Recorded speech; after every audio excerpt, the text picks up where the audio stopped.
வாய்ப்பு கிடைக்கல அப்படின்னா என்ன செய்கிறாங்க இப்போ இருக்கக்கூடிய நடிகைகள் அப்படின்னு வந்து பார்க்கும்போது, ஆபாசமாக புகைப்படங்களை எடுத்து ரொம்பவே கவர்ச்சியான புகைப்படங்களை எடுத்து சமூக வலைதளங்களில் அவங்க நிறைய வாய்ப்புகளுக்காக செஞ்சு வந்துட்டு ஃபோட்டோக்களை வெளியிட்டு வந்துட்டுருக்காங்க. இப்படி இருக்கக்கூடிய சூழ்நிலையில் 43 வயதில் இந்த உடம்புக்கு பிகினி உடை தேவையான ரசிகர்களை மிகப்பெரிய அளவில் கேள்வி கேட்கக்கூடிய விதமாக ஒரு நடிகை நடந்துட்டுருக்காங்க.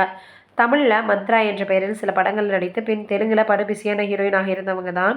அதே போல் ராசி, அருண் விஜயுடன் பிரியம், அஜித்துடன் ரெட்டை ஜடை வயது, பிரபுதேவுடன் தேடினேன் வந்தது, கார்த்திக்குடன் கண்ணன் வருவான் போன்ற படங்கள் நடித்தாங்க. 90களில் இவங்க தெலுங்கின் முன்னணி நாயகியாக திகழ்ந்தாங்க. கேமராமேன் ஒருவரை இவங்க காதலித்து திருமணம் செஞ்சுக்கிட்டாங்க. தொடர்ந்து சொந்த படம் எடுத்தாங்க. சம்பாதித்த பணத்தையெல்லாம் அந்த படத்தில் போட்டாங்க. கண்ணனுக்கும் சிலரிடம் பணம் வாங்கியிருந்தாங்க. ஆனால் அந்த படம் தோல்வி அடைஞ்சது. மந்த்ராவை பெரும் கடனாக்கியது. மேற்கொண்டு கதாநாயகியாக நடிக்க வயதும் உடலும் அவங்களுக்கு இடம் தரல. தமிழில் விஜய், அஜித் படங்களான லவ் டுடே, ராஜா, பிரியம், கல்யாண கலாட்டா, சிம்மாசனம் போன்ற படங்கள் நடித்து புகழ் பெற்றாங்க.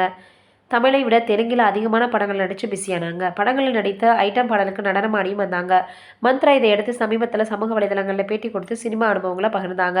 அதில் சில வருடங்களுக்கு முன்னாடி பட வாய்ப்பு இல்லாமல் தவிச்சு வந்தேன். அப்போது இயக்குனர் தேஜா, நடிகர் மகேஷ் பாபு அவர்கள் படத்தை நடிக்க வாய்ப்பு தருகிறேன்னு கதையை கூறினார். படப்பிடிப்பில் நடிக்க ஆரம்பித்தேன். ஆனால் கதைக்குரிய விதத்தை விட படக்காட்சிகள் வேறு மாதிரியாக இருந்துச்சு. படத்தில் வில்லுடன் படு கவர்ச்சியாக வந்து பார்த்தோன்னா வில்லனோட இருக்கக்கூடிய காட்சிகளில் எனக்கு நடிக்க நேர்ந்தது.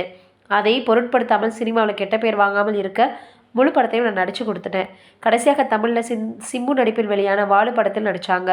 இந்த நிலையில் இளம் வயதில் நீச்சல் ஆடையுடன் படு கவர்ச்சியாக இவங்க வந்து பார்த்தோன்னா போஸ் கொடுத்துருக்கக்கூடிய இவங்களுடைய புகைப்படங்களை பார்த்து திடீரென ரசிகர்கள் வந்து பார்த்தோன்னா ட்ரெண்டாக்கி வந்துட்டுருக்காங்க. அவங்களுடைய அழகையும் வந்து ரசிகர்கள் சொல்லி வந்துட்டுருக்காங்க. இது ஒரு புறம் இருக்க, கை கொடுக்குறதெல்லாம் ஒரு குத்தமா அப்படின்னும் இப்போ ஐஸ்வர்யா லட்சுமி அவர்கள் அலட்சியப்படுத்தப்பட்டிருக்காங்களா, ஓவர் தலைக்கோணத்தோட பூங்குழலி தெரியுறாங்க அப்படின்னு சொல்லப்படுது. அது என்னன்னு வீடியோவில் போய் பார்த்து தெரிஞ்சுக்கலாம்.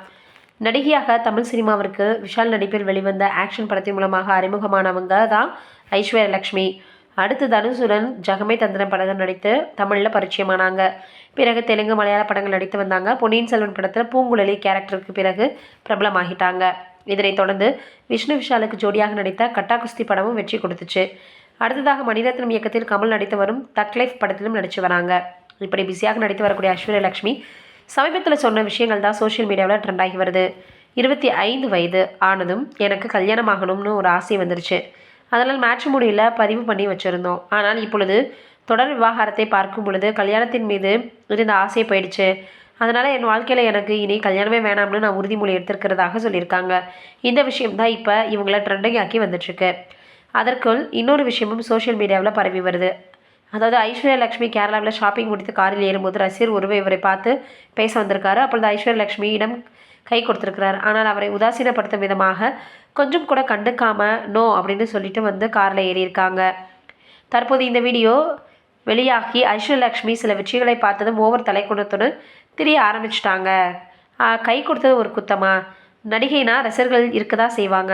அப்படிப்பட்ட நடிகைகளை பார்க்கும் பொழுது சில ரசிகர்கள் கை கொடுக்க ஆசைப்படுவது வழக்கம்தான்.